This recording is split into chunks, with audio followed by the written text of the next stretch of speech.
Welcome to the Struggle Series podcast with your host, Anthony Corelli.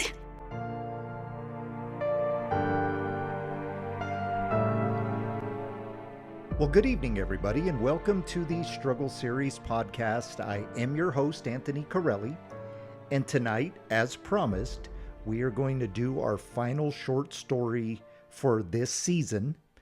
And starting in 2 weeks, by the way, we are going to start the newest novel. So please stick around for that. Just want to give you a little bit of information about what's going on here at the Struggle in general. Okay, so this podcast here entitled The Struggle Series is where you can find all of my writings, my 4 books in the Struggle Series, as well as a bunch of short stories. We did some other different types of stories and narrative stuff, and even a couple of just regular podcasts. And so we have decided in this season to do some short stories while I was getting prepared for the next novel. And the next novel, which will be starting in 2 weeks from tonight, is one that is going to be completely different than the Struggle Series. And I want to say that. And if you haven't listened to the Struggle Series, please go back and do so. You can listen to all 4 books here for free, narrated by me. You can also purchase them Amazon, Barnes & Noble. You can get the newest book on Audible, wherever you like to listen to your podcasts. But to be honest, save yourself some money and listen to them here, and you can get to hear me read it if you can tolerate my voice. But again, please be aware, if you have listened to The Struggle, you know that that series is over. There's not really any bringing it back, unless we did a prequel, and I'm not sure I even like those. So this will be an entirely different story with an entirely different set of characters, so on and so forth. So I'm not going to give you the title yet because I want it to be kind of a big surprise, but you probably can look for on the social medias, maybe a couple days out, you'll have the title of that there. In addition, we have started a new podcast here. It is completely different from the paranormal deliverance stuff that we've done before. That podcast is entitled Grace for the Unlovable. And that actually started last night. So if you're a listener of ours, hopefully you went back and listened. If not, it's the same place you're listening to this podcast. That podcast is hosted by myself and my wife, Melissa. We are basically trying to help people who have made big mistakes. They're carrying secrets. They have nowhere else to turn. They feel ostracized, or the term we use is unlovable. We don't really believe anybody's unlovable, but when we've blown it and made huge errors in our life that cost us and others a lot of pain, that's how we feel. And so we want to guide people to the loving grace of Jesus Christ through being able to tell your story in a judgment-free, anonymous environment. So please give that a listen. That is at 6 p.m. Mountain Standard Time every Wednesday night. So let's get to the final short story of season 2, entitled Possession. How many of you, if you're honest, have ever considered how somebody can become possessed? Of course, many people do not even believe that they can become possessed. Some don't believe in demons at all. Some believe that other entities like ghosts can possess a person. There are so many theories out there, it can make your head spin. No matter what you believe, have you ever just sat down and thought about how a person can one day find themselves possessed? Think about it. A person is living their life, then, through a series of events, they are inhabited by an evil entity. It does sound crazy for non-believers. To be honest, it sounds crazy to even those who believe in demons, because most people believe that possession only happens to somebody else. They believe that something like that could never come to their front door. In all honesty, possessions seem to be rare. Don't get me wrong. I believe that demons are constantly trying to mess with us. They are continually trying to gain permissions to have deeper access to our lives. It is just rare that somebody becomes fully possessed by a demon. Or maybe it's not as rare as we think. This is where we get into those crazy theologies like, Is there a difference between an attachment and a possession, or even the big one? Can a Christian become possessed? This topic is often ignored, even by people who would consider themselves knowledgeable in the subject. Not very many people really take the time to analyze the progression that occurs when it comes to demons gaining access to a human body. Tonight, let's tune into a story of a man who has become a host to an evil entity. Victor was 6 years old when his imaginary friend first made an appearance. He came from a family that claimed to believe in God, but they never really practiced their faith.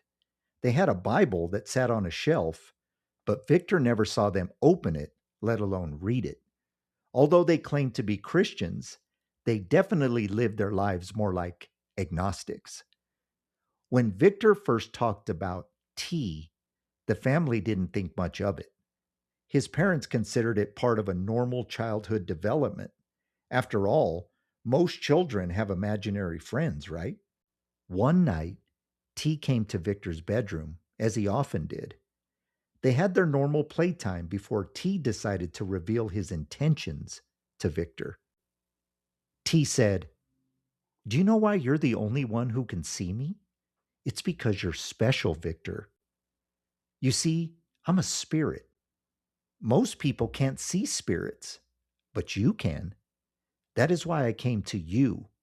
I knew that you could see me, and I just knew that I'm going to be with you forever. That's what best friends do, right? They stay together forever. We will just get closer and closer. One day, when you're old enough, maybe you can let me use your body. It's been a long time since I had a body of my own. That way, I can remember what it's like. In the meantime, I'll just come and visit like we do now. Is that okay, Victor?" Victor loved that idea. He wasn't the most popular child amongst his peers. His parents were always too busy for him. He was lonely. T had become the one that helped him feel less lonely. T was always there when Victor needed to talk. T always listened as Victor shared his stories of school, peer interactions, and even the neglect of his parents. By the time Victor was about 8 years old, T would visit every day. One day, Victor's father sat him down and asked him, "Now that you're getting a little bit older, don't you think it's time to let go of your imaginary friend?" Victor instantly became angry. What he said next should have caused his parents to shudder. He shouted, "T is not imaginary. He's a spirit. Only I can see him because I'm special. You can't see him because you're not special like me. T told me that he doesn't like you or mommy. He is the only one who cares about me." Instead of recognizing the red flags in what Victor said, his father just became angry. He scolded Victor and told him that it was time to grow up. Victor stormed off to his room, and of course, T was right there to comfort him. T said, "I'm sorry your parents don't understand you. I just don't think they know how to love you. Don't worry. I'm always here for you. I understand you and will always be the one to take care of you." By the time Victor was 10 years old, T started to become jealous. You see, Victor was starting to make friends at school, and he was getting a lot of praise from his teachers for his excellent progress with learning. One day, Victor decided to have a friend stay the night. Lloyd was a boy in his class that had a lot of similar interests as Victor. They had worked out the details between Lloyd's mother and Victor's mother. Lloyd was set to come over at 5 p.m. that Friday night. Victor was so excited. When Victor went upstairs to clean his room, he had a visit from T, and T was angry, and he let Victor know about it immediately. He said, "I thought I was your friend, Victor. Why are you having that boy come here? This is our space. Why would you do this to me?" Victor said, "I'm sorry, T, but I'm 10 now. Everybody made fun of me last year when I told them about you. They called me a baby for having an imaginary friend. I almost had to go to another school because they teased me so badly. T shouted, I'm not imaginary, Victor, and you know it. I'm more real than any human you know. Tell that boy that you changed your mind, or you will be sorry. Victor had anticipated this moment. He thought he was ready for this fight. He shouted, I am too old for you, T. It's time for you to go. I have to be a normal kid now. I know you've done a lot for me, but I finally feel like I fit in. I have to let you go. That's what my parents and teachers have been saying for a long time. I want you to leave now. T was not having it. He raised his hand, and when he did, Victor was lifted off the ground by his neck. Victor was scared and confused. How was he being lifted when T was on the other side of the room? As Victor gasped for breath, T spoke. You could never get rid of me, Victor. I am with you forever, remember? We made a deal. One day, I'm going to have your body. My master has assigned me to you. I'm not going anywhere. If you think you've outgrown me, so be it. I was never really a child anyway. With that statement, T revealed his true form. Victor screamed at the top of his lungs. His parents heard him scream, Please, leave me alone, T. Then T flung Victor into the wall with a tremendous force. Victor was instantly knocked out. When his parents came into the room, they saw a huge hole in the drywall, and Victor was unconscious on the floor. When Victor woke up, his dad shouted, Enough of these games with your friend T, Victor. Look at what you did to my house. Now I have to fix that wall. What were you doing that you would make a hole in the wall like that? Victor looked up at him and said, Who is T? At age 13, Victor was a thriving kid. He was doing well in school and was even blossoming as an athlete. He had zero memory of T. So much so that his parents had stopped asking years ago. Unfortunately, Victor did suffer from sleep paralysis. About once a month, he would have an encounter with a shadow figure that would stand in the doorway while he slept. He would wake up unable to move. He would eventually work up the strength to move a finger or an arm. Then he would scream. His parents would come down the hall, and the shadow figure would disappear. His parents did a ton of research and found out that many people suffer from the same disorder. The knowledge of others experiencing the same symptoms did little to help Victor. Deep down inside, his parents wondered if it was T in a different form. You see, they had experienced paranormal phenomena of their own since the incident in Victor's bedroom years prior. It was as if the day T was erased from Victor's mind, he became real to them. Victor's mother had awoken on a few occasions to see a young boy standing in the dark corner of her room. Victor's father had seen a young boy running through the hallways at night several times. What made them draw the conclusion between the little boy figure and the sleep paralysis figure was one night that they will never forget. It was a little bit before 4 in the morning when Victor's mother had woken up to see the young boy standing in the corner. She leaned over to nudge her husband, but he said, Yes, I see him too. Then, like a flash, the boy ran towards them, disappearing at the foot of the bed. They thought that he may have fallen to the ground. They both leaned forward to look when a large shadow figure slowly rose until it stood to a height of about 8 feet. The figure leaned forward as if to climb on the bed. Before they could react, the figure just disappeared. They decided that Victor was too young to know, so they didn't tell him.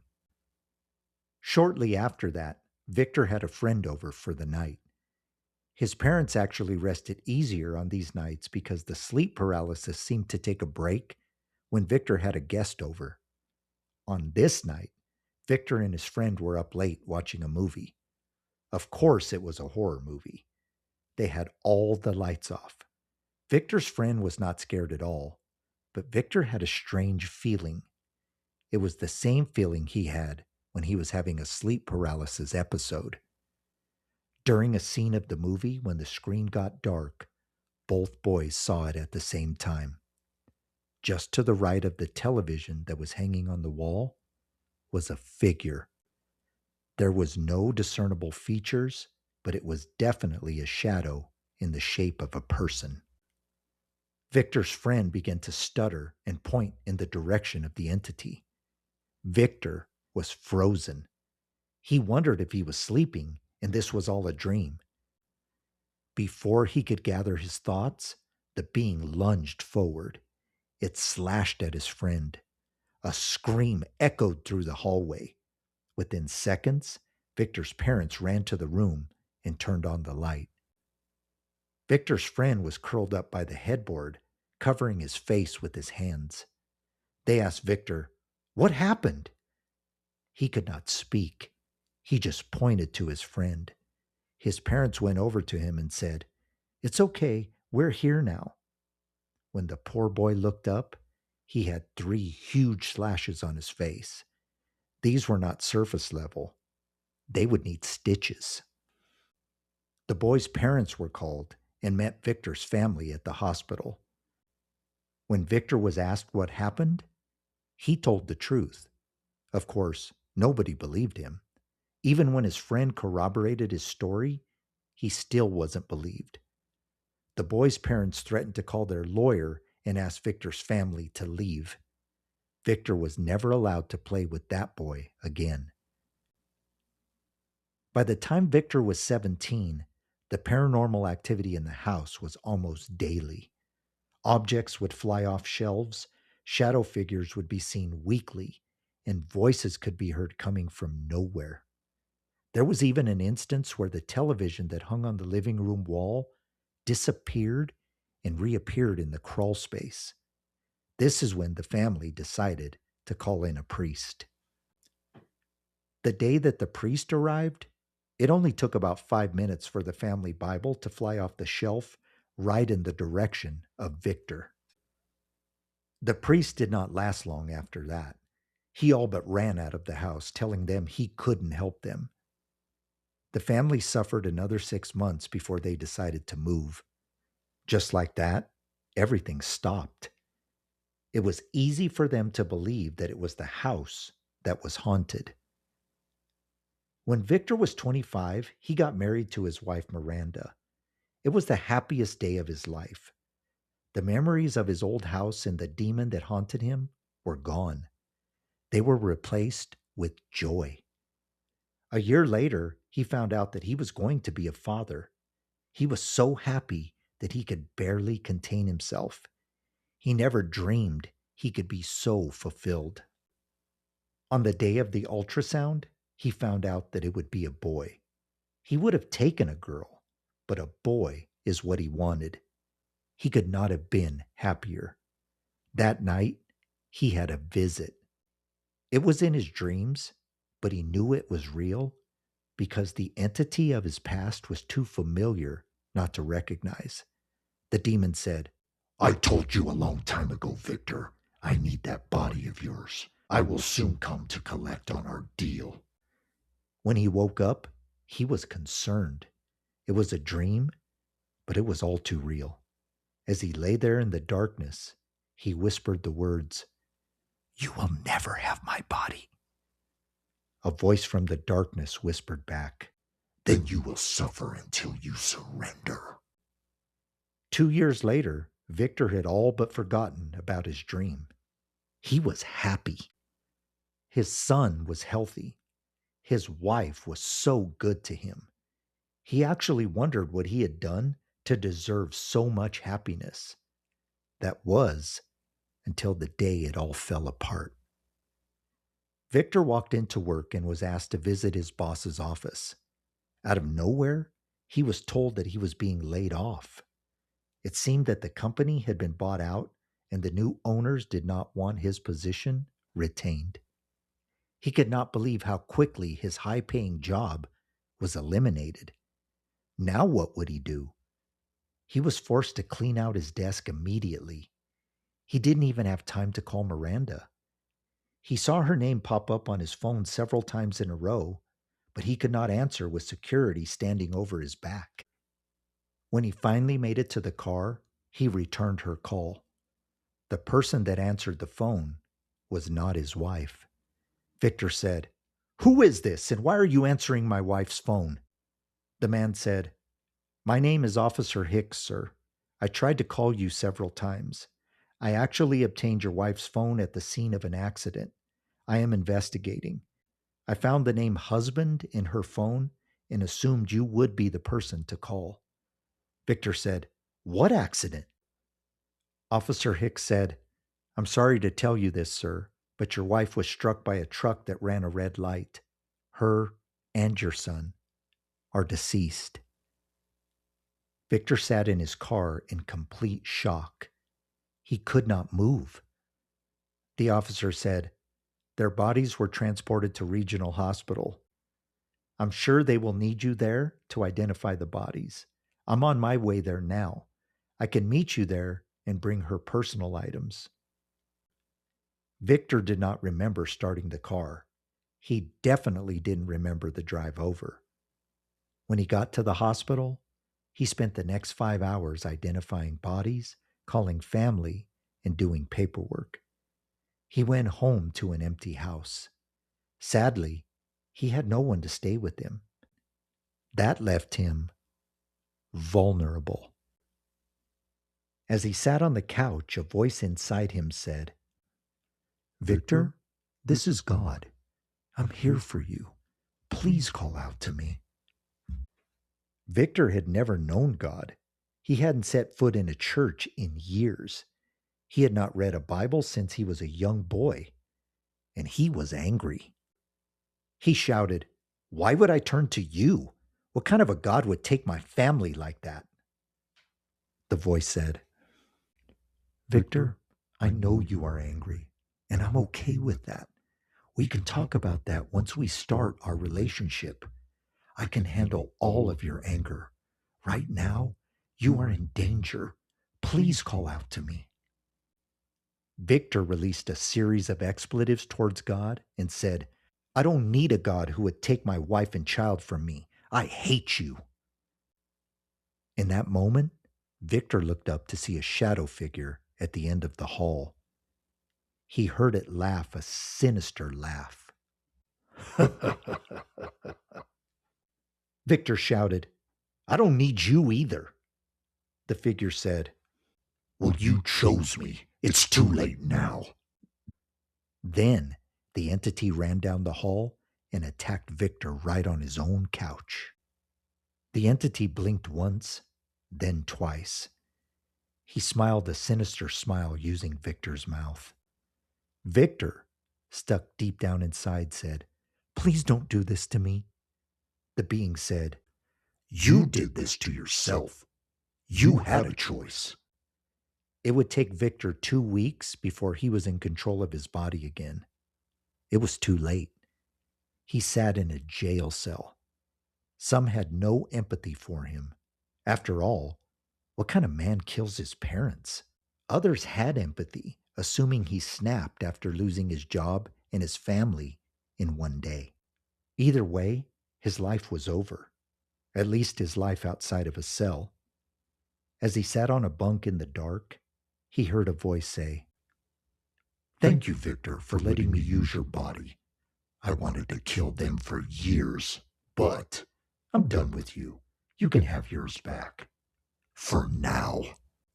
Victor cried uncontrollably. He knew that he would be held accountable for his actions, but he felt cheated. That is when he cried out to God. Fortunately, it was not too late. Victor met God that day, and although his earthly life was not going to be pleasant, his eternity would be amazing. Okay, so there you go. That story is entitled Possession. Now, let's talk a little bit about this story and what it means. This story is an example that maybe isn't too far off from reality of how a demon can decide on a person and work throughout a lifetime in that person, gaining permission after permission after permission, until one day being able to gain enough access to that person when they can actually enter that person because that person has surrendered their life. Now, in this story, there's this extreme example of when Victor finally surrendered because he had this huge tragedy in one day and he was so mad at God that the demon was waiting for that. And so, yes, it could be an extreme example, but it can also be a real example. Make that personal to you. What would it take for you to go from the person you are now to possessed?